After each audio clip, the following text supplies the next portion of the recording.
ממה באמת בן אדם צריך לפחד בהליך חדלות פירעון, מעבר לנכסים, מעבר למשהו דומם, נקרא לזה ככה. אנשים לא מבינים שבסוף נכסים זה חומר.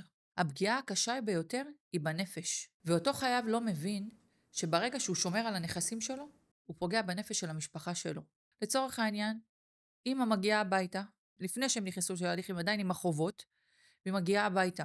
אחרי שהיא עבדה כבר 2 עבודות רק כדי לנסות לכסות את החובות, וכדי שלא ידפקו לה בדלת ושלא ייקחו את בעלה למעצר. ואותו ילד, בן 6, מגיע אליה ומספר לה, אמא, את לא מבינה מה קרה בכיתה, את לא מבינה איך המורה שיבחה אותי. אתה חושב שאותה האמא בכלל תשב ותקשיב לו? היא רק תענען לו בראש ותגיד לו, כן חמוד שלי, שמעתי, והדבר היחידי שעולה לה בראש זה איך היא משיגה עוד כסף, ואיך היא מבקשת מהדוד או מהסבא, רק תעזור לי החודש, אבל זה רק החודש, ככה, זה הסיבה זה מה שהם אומרים כל הזמן, זה רק לחודש.